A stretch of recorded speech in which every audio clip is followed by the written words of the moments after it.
যেই ফ্যাসিবাদ খুন এবং অত্যাচারের 17 বছর থেকে আমরা বের হয়ে এসেছি। আমরা এমন কোন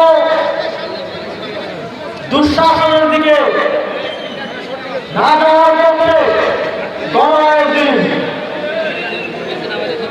বাংলাদেশের মানুষের জন্য একটি সুবর্ণ সুযোগ এসেছে বন্ধুগণ। আমরা বিগত 3টি নির্বাচনে এদেশের মানুষ ভোটাধিকার প্রয়োগ করতে পারেনি।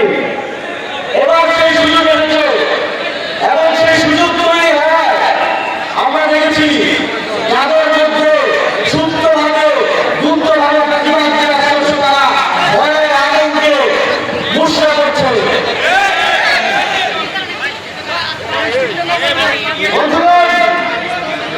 আমরা মিডিয়াকে আবারও দলীয় কোনো ধরে ধরে দেখছি।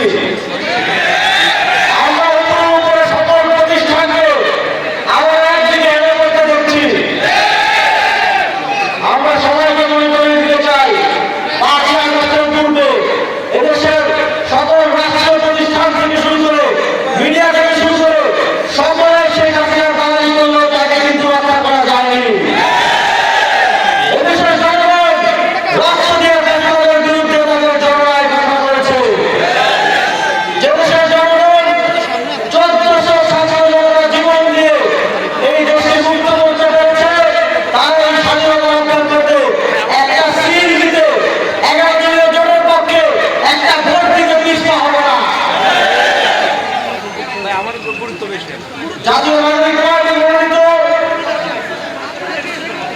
দলগুলো ঐক্যবদ্ধ বাংলাদেশ দলের পক্ষ থেকে মনোনীত লক্ষ্মীপুর 1 আসনের সংসদ সদস্য পদপ্রার্থী আপনাদের এই সংগ্রাম ফ্যাসিবাদের সময়ে লড়াই সংযোদ্ধা তাকে ঢাকা বিশ্ববিদ্যালয়ে আমরা সকল আন্দোলনে সকল সংগ্রামের কাছে পেয়েছি। মাহমুদ আলমকে মনোনীত করা হয়েছে। আমাদের বিশ্বাস মুক্তিকামী রামগঞ্জবাসী দলদলীয় ঐক্যজোট যার উপর ভরসা রেখেছে, যার হাতে শাসনাতলী মার্কা তুলে দিয়েছে, সেই শাসনাতলী মার্কায় আপনারা আপনাদের জনগণের গণনার মাধ্যমে ভোটাধিকার প্রয়োগের মাধ্যমে তাকে বিজয়ী করে নিয়ে আসবেন।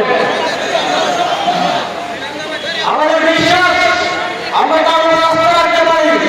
বিগত সময়ে যেভাবে তিনি ঢাকা বিশ্ববিদ্যালয়ে গণতান্ত্রিক লড়াই সংগ্রামের সংগঠনের নেতৃত্ব দিয়েছেন, সামনের দিনেও রামগঞ্জবাসীকে তাদের প্রাপ্য অধিকার বাস্তবায়নের জন্য তিনি অবদান রেখে যাবেন। বন্ধুগণ, আমরা কোনো কোনো রাজনৈতিক দলের মুখ থেকে ফ্যাসিবাদে ধরিষ্ঠ পাই। আজকে আমরা দেখলাম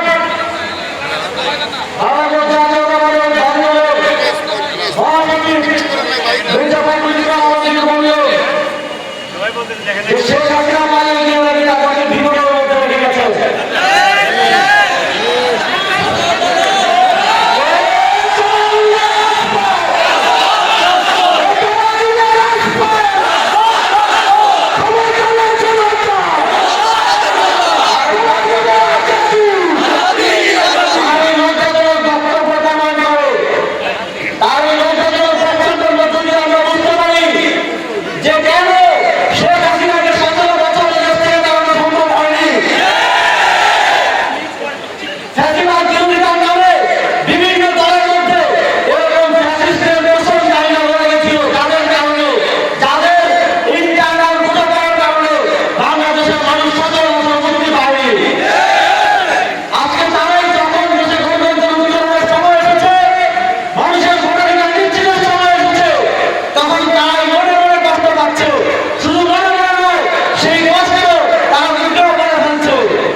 প্রক্রিয়া।